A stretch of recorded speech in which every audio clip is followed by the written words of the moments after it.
today we're going to talk about a recent controversy over a Christmas classic. I know. That feels like a total news headline. When you use the word controversy on this story, it makes me smile because it is a controversy. This holiday season, there are two newsworthy items that have come across our desks. The first is that 30% of Americans believe that Santa Claus should be a woman. Okay. I don't have anything to say about that. All right. I just thought an odd question. I mean, I don't know where it started or who asked the question or how the question was asked, but that was one of the things that has people stirred up. Doesn't have me stirred up, but it has some people stirred up. The second one is about a controversy over one of our favorite Christmas carols. When I say our, I mean our country's. Would it be considered a Christmas carol? I don't know. Christmas song? Christmas song. What's a carol? I don't know. Oh, I hadn't thought about that. And first of all, you surprised me with the whole Santa Claus. Just trying to bring you up to date. Man, I wasn't expecting that. Okay. Well, it could have been worse. Okay. Often is. It always can be worse, right? Okay. So, no, there's these two controversies stirring, and we want to talk about one of them this morning, because I wouldn't touch that Santa Claus thing, even with your hands. But this whole thing about the song is an interesting seasonal phenomenon. Yes. So what we're talking about is the occurrence, the thing that several eruption that several radio stations have banned the broadcast of Baby It's Cold Outside. That's right. This famous song, I'll go with song, Baby It's Cold Outside, which has been in movies and been in a number of movies. Yeah. And it's one of those things, one of those little ditties that we just sort of get in our heads at holiday time. Right. Okay? But this year it stirred up some controversy because the song has collided with the Me Too movement. Yeah. The Me Too movement, of course, is Me Too being assaulted, unwanted advances by others. And started the Me Too movement, which happened this year. Okay, and this, if you look at if you listen to the lyrics to this song, it collides with the Me Too movement because of the word no. Right. Okay. So and we have to be careful of the language we use here because of young ears. Oh, well, sure. Might be listening. Sure. So the article that we're reviewing is from from Psychology Today, and the link is in the show notes. But in there, they offer a quote from a radio host that specifically describes why they made the decision that they did, and it says, "Now I do realize this is a quote from radio host Glenn Anderson. Now I do realize that the song was written in 1944. It was a different time, but now while reading it, it seems very manipulative and wrong. The world we live in is extra sensitive now, and people get easily offended. But in a world where #MeToo has finally given women the voice they deserve, the song has no place." So. That's why they've stopped broadcasting the song. That was their decision. Okay? And this is what caused the eruption. Okay. Right. Now, the issue here is no means no. Right. If you listen to the original version of the song, because this writer has a new version of the song, to replace some of the words. The original version of the song is, and this is where the problem arises. This is where the disagreement arises. In 1944, when this was written, women were not supposed to appear to want to have these kind of relationships. In 1944, women didn't stay in men's houses. Okay, right. It wasn't done. Remember, this is before Hugh Hefner. Right. And that whole phenomenon that happened in the 60s. Okay, right. And so late 50s, early 60s. And in fact, when you watch old movies, it was like that absolutely. As well. When you watch old movies, it's in every old movie, just about, okay? And so, but you have this woman who is what the song is about is this woman is trying to say, no, I can't stay. Mm-hmm. And he's trying to convince her, giving her reasons like, it's cold out. Baby, it's cold outside. You can't leave. Right. But I have to go. No, but honey, it's cold outside. Have one more drink. Right. Okay. Yeah. And what's in this drink? That sort of stuff. Okay. This was pre-roofie days. Mm-hmm. Right. And so you have this normal conversation occurring. Mm-hmm. What was normal in 1944? Mm-hmm. Okay. So the question is it appropriate in 2018, particularly with the Me Too movement? Mm-hmm. I don't know how to resolve that issue, because she says at one point, I think there are two main issues here. One is that the woman is at the time, the woman is saying, I'm not allowed to do this. Mm-hmm. But if you convince me, I'll stay. Right. I just have to have an excuse. Mm-hmm. I need some excuses to justify my behavior. Right. And so the man is giving her these excuses. In 2018, it sounds like he's imposing himself on her. Right. And that's there's those two sides of the issue. Is he imposing himself on her? And when she says, no, no, no, he's saying, but honey, it's cold outside. Mm-hmm. No, no, no, today means no. Right. And that's where the controversy is. The two issues are this, to me. One is, if you don't like this song, then don't listen to it. Mm-hmm. And that's what most people would say. You know, mm-hmm. if you're offended by this, then simply don't listen to it. Right. And of course, the counter argument is, yeah, but it's sending a message mm-hmm. to young people who might be listening to it. I don't know the solution to that problem. Right. Could be because there's other songs that are much more overt that are played. How do you listen to rap music? Well, not even just rap music. I mean, there's a lot of rock music and all that's very explicit and much more explicit, right? And of what the intentions are, right? And what I want to do. You have to. The problem I have with this is that you have to dig. You have to parse this very carefully mm-hmm. to find the what she says is the innuendo here, the nuance. They use words like nuance and innuendo. Mm-hmm.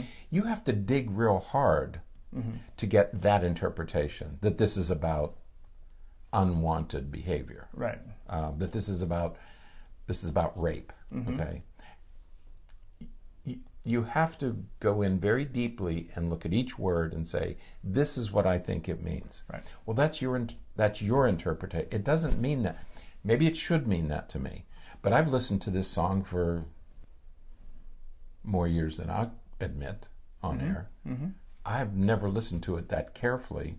And we all saw Elf. Okay, mm-hmm. It's in Elf, and mm-hmm.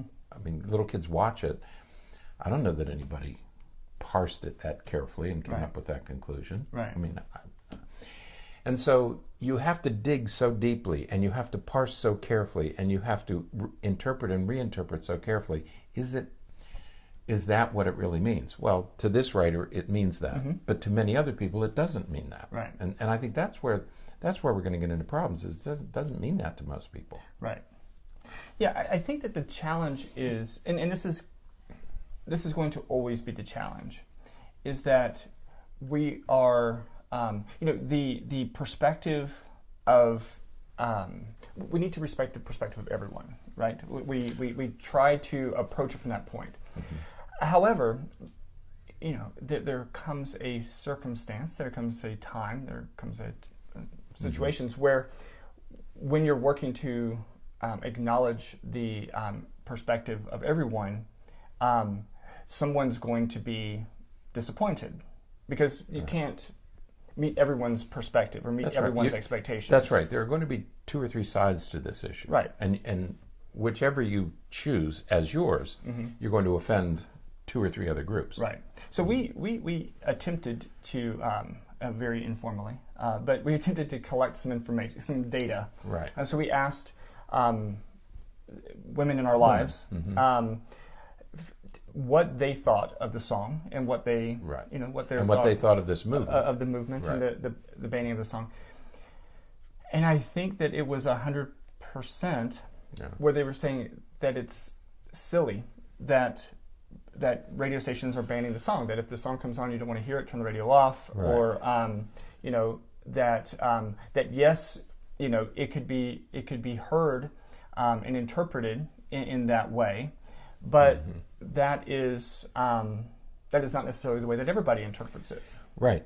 I can remember a movie with John Wayne where he spanked he turned this woman over his knees and spanked like a child, spanking a child.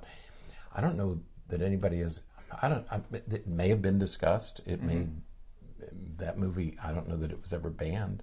Okay, I don't pretend to have the answer to this. Right. This issue. Right. I think what we're trying to do here is raise the possibilities and have a discussion, an open discussion. Right. I don't presume to have the answer to this. I understand why some people might be offended if you look at it that way. Right. Okay, but there's a line in this article. It says, "It's not a joke about how she's drunk and about to be raped."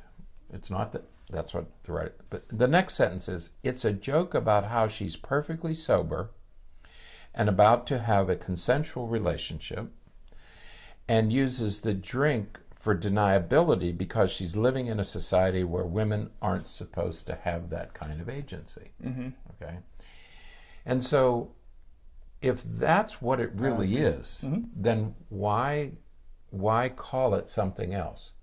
In the day and age that this song was written, women had to make excuses for this kind of behavior. And that's, to me, what the song was about. I stand to be corrected, believe me. I mean, if I should change that, I'll listen to whatever arguments there are. But when we try to recreate, and the line is this, what the writer's saying is, we don't have the luxury of knowing the historical context. In other words, somebody listening to this song today said, but there's something more that we aren't given this context every time the song is played. You're never given that context. Right. Nobody ever says, there's a warning here, this is graphic content. Right. Okay. For graphic content. Right. But nobody says, well, before we run this movie, right, let me give you the historic context in which it was done. Yeah. Think of cowboy and Indian, the old westerns, which were so racist. But you don't get a please understand the context in which this movie was made. Okay, John Ford was, nobody does that. Okay, why are we having that? Why impose that standard on this song? Because we don't impose that standard on anything else. Right. Okay, and that troubles me. I think there's a standard here that we don't impose on anybody else or anything else. Right. Okay. Yeah, I think that it's, well, to me it goes back to the idea that we're trying to interpret something from 70 years ago. That's right.